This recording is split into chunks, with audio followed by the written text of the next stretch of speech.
President Trump feuding with the father of one of the 3 UCLA basketball players that he helped free from China after they were arrested for shoplifting. The president tweeting, "Shoplifting is a very big deal in China, as it should be. 5 to 10 years in jail, but not to Father LaVar.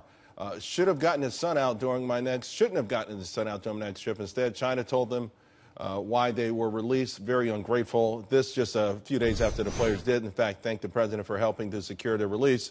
Here to discuss now, Fox News contributor Deneen Borelli, and back with us, Ford O'Connell. Deneen, you know, here's the thing I don't get. And this, what happened to gratitude? I just don't, just plain old-fashioned gratitude. Yeah. I don't care where you are in the political stance. If your child is arrested in a foreign country like China, of all places, you bring him back on U.S. soil, you just say thank you. Yeah. LaVar Ball has absolutely no idea how long his son could have been in prison in China.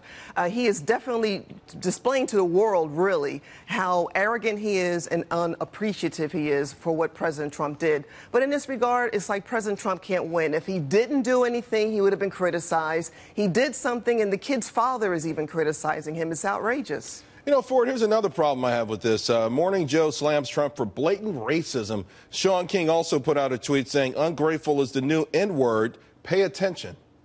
Well, look, Trump's detractors and the media are never going to give him an inch. Look, it's fashionable to bash Trump. Here's what I do want to say about LaVar Ball, who also has his own critics. I'm not so shocked that he actually downplayed Trump's role in releasing the 3 players. What blows my mind was his response where he says, look, I'm from Los Angeles. I've seen a lot worse. The problem is Beijing is not Los Angeles. This was on a foreign territory where you could actually face up to 10 years in jail, or better yet, you just may never even get a trial, and you just may languish forever. This is what's so amazing here, is that we don't seem to understand that this is Beijing and we're taking American values and putting it over there. I don't believe, but you know what? I think that's a cop-out, though, Ford. He knows that Beijing is not L.A. He understands. Everyone's heard the horror stories, and it could have been a horror story. But, Deneen, the idea, again, that Joe Scarborough goes on this kind of crazy rant about this being racism.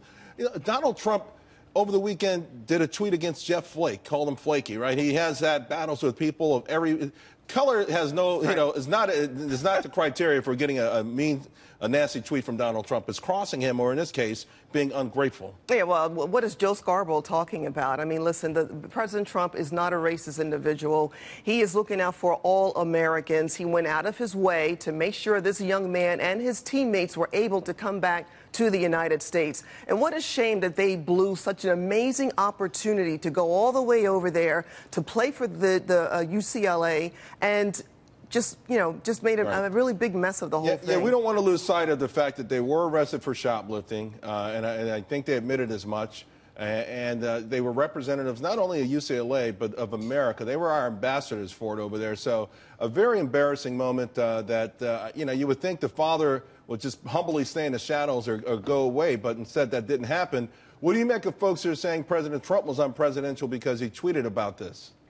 You know, look, I don't think he's unpresidential because essentially the news cycle wouldn't have given him credit for it as long as he didn't talk about it. And unfortunately, in this day and age of vicious politics, sometimes you have to do your own self-promotion, Charles. And I don't blame President Trump because he actually did something really good here. And we knew that if he didn't do it, it was going to be cries of racism. And if he did do it, they were going to say, well, you're the president of the United States. You should have done it anyway. It was a no-win situation. And frankly, we know if President Trump cured cancer, his critics would say, why didn't you attack AIDS first? So if he didn't do it, it would have been racism. He did it, and it was still racism. It was racism. Right. I got you guys. Go.